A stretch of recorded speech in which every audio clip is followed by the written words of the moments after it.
Assalamualaikum warahmatullahi wabarakatuh. Alhamdulillah, saudara-saudara, pada kesempatan ini kita akan mendiskusikan hal-hal yang terkait dengan sejarah drama. Saudara-saudara, sejarah drama sebenarnya itu dimulai sejak di Yunani.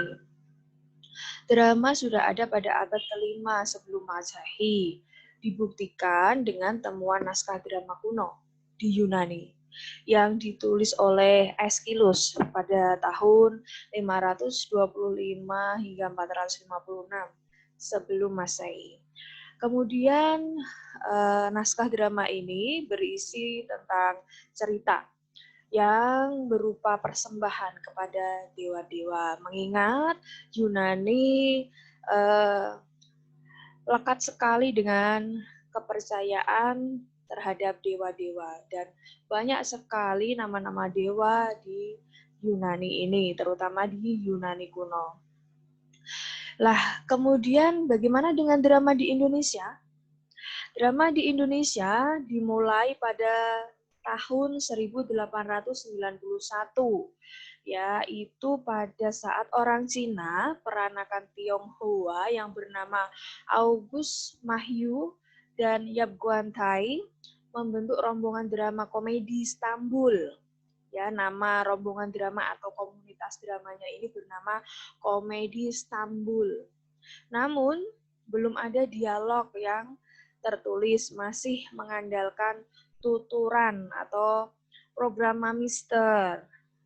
Kalau sekarang itu disebut sutradara. Jadi tuturan-tuturan sutradara. Pemain itu bermain hanya berdasarkan apa yang dikehendaki, yang dituturkan, yang diarahkan oleh sutradara. Dan tiap pemain kemudian kalau sekarang itu disebut mengembangkan atau mengadakan semacam menciptakan dialognya sendiri begitu ya. Kemudian saudara-saudara, naskah tersebut baru ditulis pada awal abad ke-19, tepatnya pada 1901 oleh peranakan Belanda, yaitu bernama F. Wiggers. Nah, ini berupa drama satu babak. Kemudian diberi judul Lelakon Raden Bey Suryo Retno. Kemudian pada tahun-tahun ini ya, awalnya itu jadi hal-hal yang terkait dengan drama itu disebut sebagai sastra drama. Nah, ini relevan dengan nanti adanya genre puisi dan genre prosa. Dan ini dikategorikan ke dalam genre drama. Kemudian saudara-saudara, sastra drama ini ya biasanya juga berisi atau berkaitan dengan upacara keagamaan yang dilakukan oleh pemuka agama. Nah, bisa dibayangkan saudara-saudara ketika saudara-saudara ke Bali kemudian menghadiri upacara ngaben begitu. Jadi semua prosesi yang dilakukan oleh masyarakat Bali dipimpin oleh seorang pemuka agama, dan pemuka agama itulah yang dalam tanda kutip pegang skenario, karena pemuka agama itu yang mengetahui isi dari kitab suci agama yang dianut oleh orang-orang Bali, khususnya mereka yang percaya dan meyakini prosesi-prosesi untuk ritual kematian gitu, yaitu disebut ngabin tadi. Nah, selanjutnya setelah masa-masa itu bermunculanlah naskah dalam bahasa Melayu rendah oleh peranakan Belanda dan Tionghoa. Mengapa disebut sebagai bahasa Melayu rendah? Nah, kita bisa analogikan dengan bahasa Jawa. Bahasa Jawa itu kan ada bahasa Jawa yang kasar, yang diucapkan oleh orang-orang sehari-hari, kemudian dengan status sosial yang biasa-biasa saja, bukan keturunan raja, bukan orang yang hidup di lingkungan istana, begitu ya. Kemudian sebaliknya ada bahasa Jawa yang dituturkan oleh masyarakat dengan istilah bahasa Jawa halus, dituturkan oleh masyarakat yang mereka itu hidup di dalam istana dengan status sosial yang tinggi. Kemudian mereka juga biasanya disebut kaum priayi. Nah, sama seperti naskah drama yang bermunculan setelah tahun-tahun 1901, bahasa Melayu rendah juga demikian. Apalagi bahasa ini akan juga bercampur dengan bahasa Belanda dan bahasa Tionghoa. Kemudian pada masa berikutnya, saudara-saudara, muncul dua jenis teater. Ya, biasanya mereka itu menyebut sebagai teater rakyat dan juga teater klasik. Jadi ada dua jenis teater, yaitu teater klasik dan teater rakyat. Kemudian saudara, masuklah periode drama Melayu rendah. Seperti yang sudah saya sampaikan di awal, bahwa drama Melayu rendah ini didominasi oleh penulis peranakan Belanda dan Tionghoa. Kemudian dikembangkan ya secara bertahap begitu ya.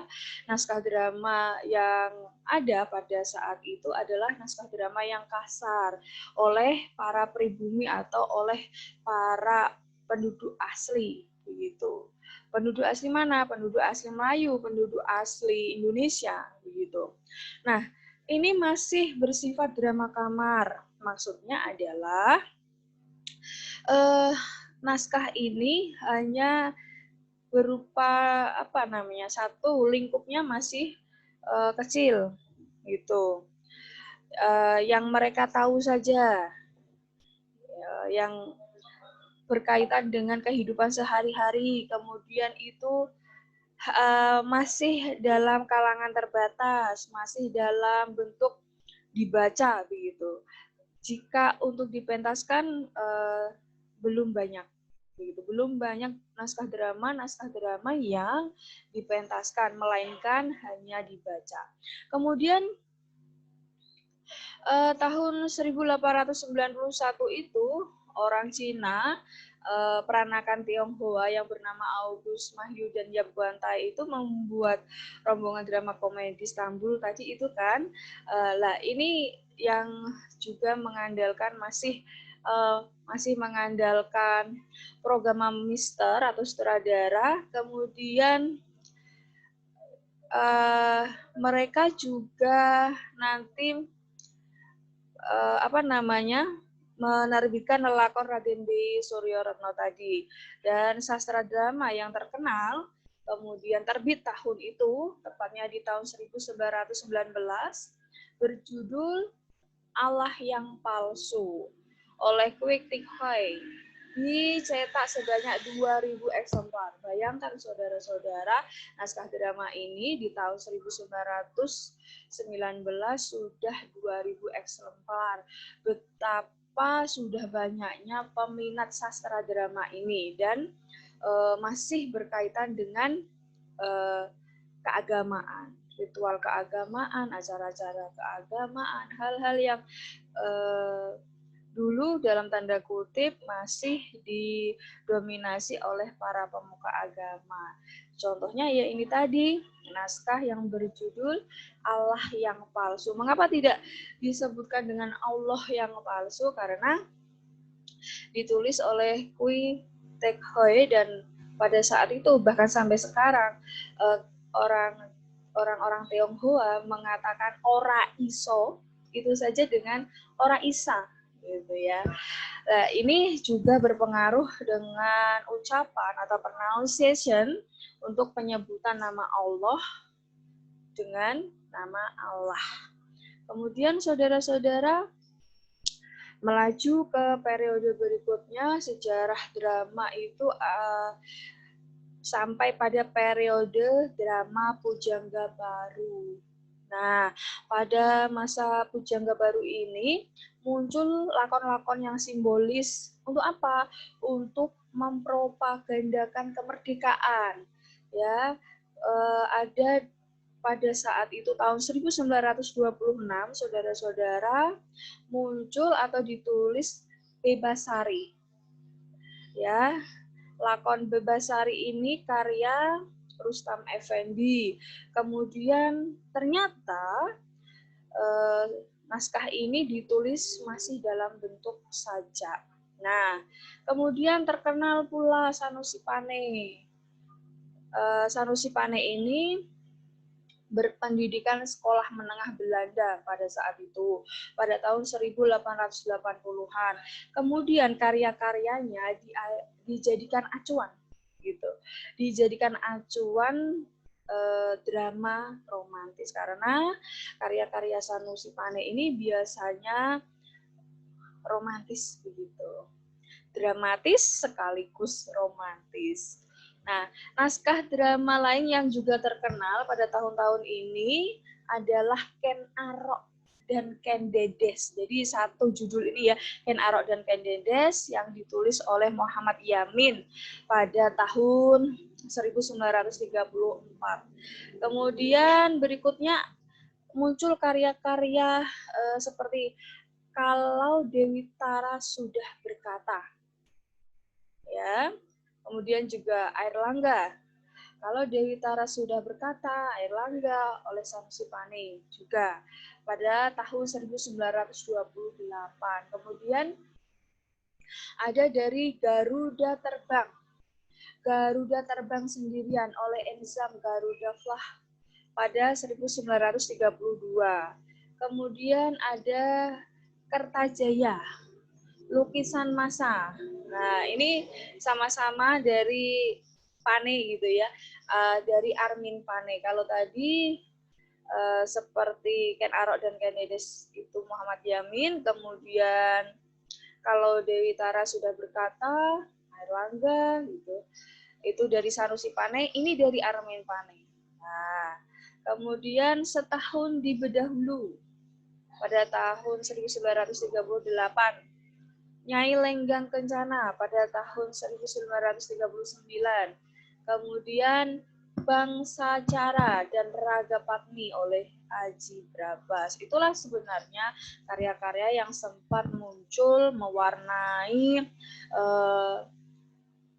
dibilang apa ya, sejarah drama pada periode Pujangga Baru. Kemudian berikutnya adalah periode drama zaman Jepang.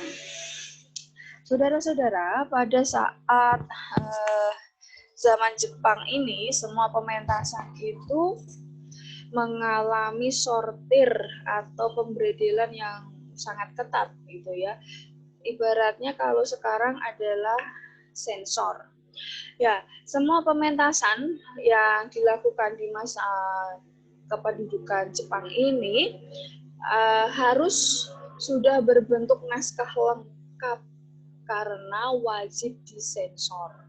Ya, pensensoran yang ketat, sama halnya dengan kalau sekarang itu ada lembaga sensor perfilman itu, ya.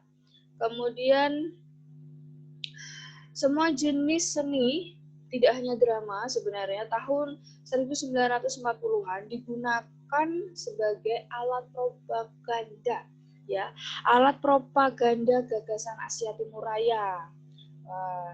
Ini semua jenis kesenian, seni lukis, seni rupa, seni sastra, seni drama, seni pertunjukan yang lainnya gitu, dijadikan alat untuk propaganda atau kalau bahasa kerennya sekarang ya campaign atau kampanye. Oleh siapa? Oleh Jepang.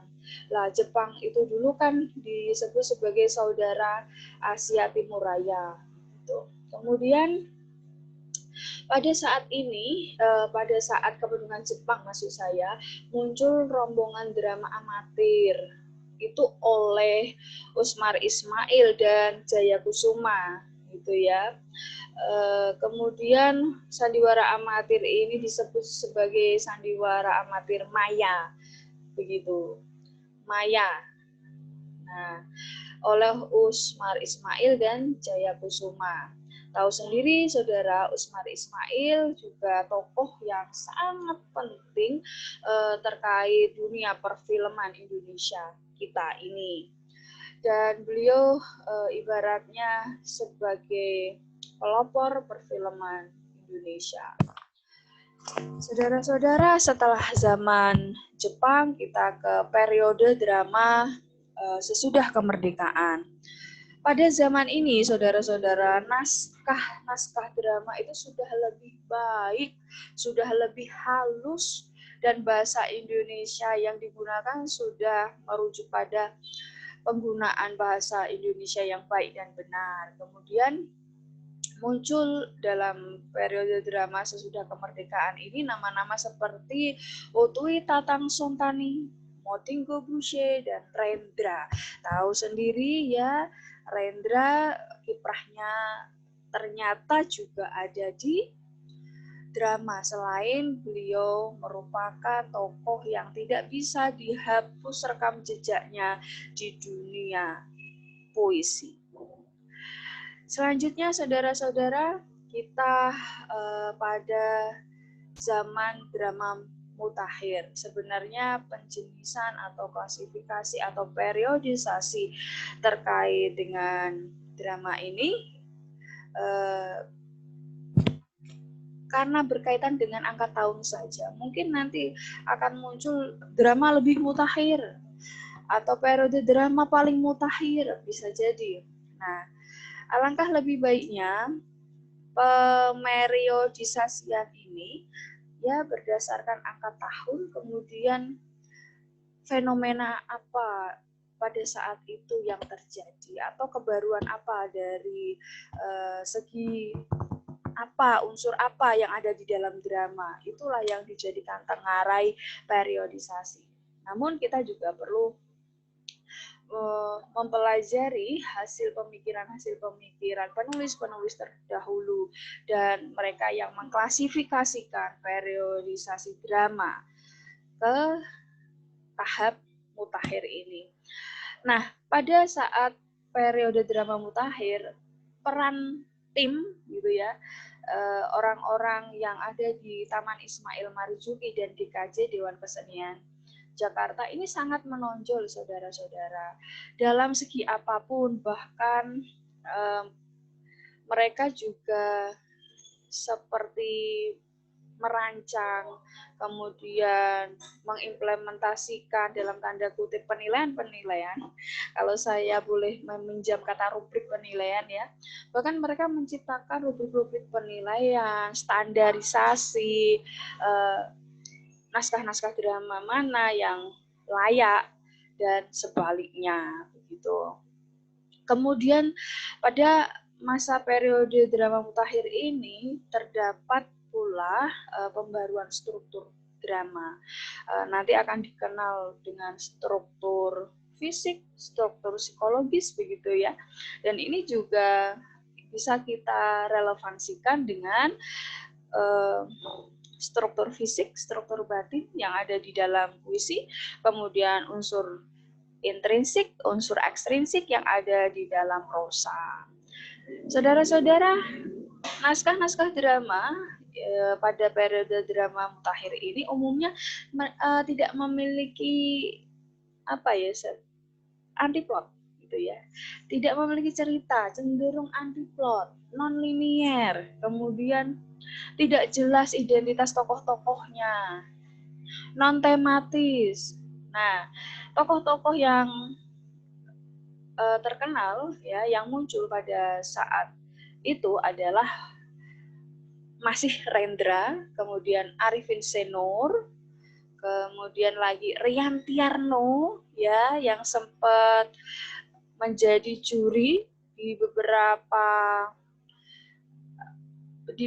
acara ya, di beberapa acara perlombaan drama pelajar begitu. Dan drama-drama yang diproduksi oleh mahasiswa kita, oleh teman-teman kalian.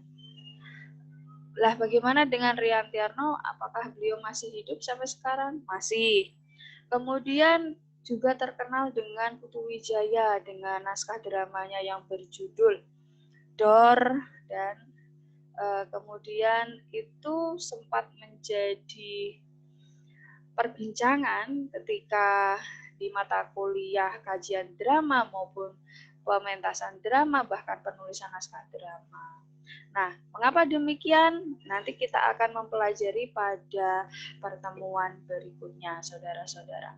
Baik, saudara-saudara, demikian terkait materi sejarah drama di Indonesia secara singkat yang saya jelaskan, karena kalau kita membicarakan drama begitu ya, akan sangat panjang dan lama. Lah ini ada relevansinya dengan perjalanan, dalam tanda kutip ya, perjalanan drama itu sendiri di jagat kesusastraan Indonesia. Baik, saya akan menunggu respon saudara, konfirmasi maupun pertanyaan melalui grup WA maupun channel YouTube saya. Demikian saudara-saudara. Wassalamualaikum warahmatullahi wabarakatuh.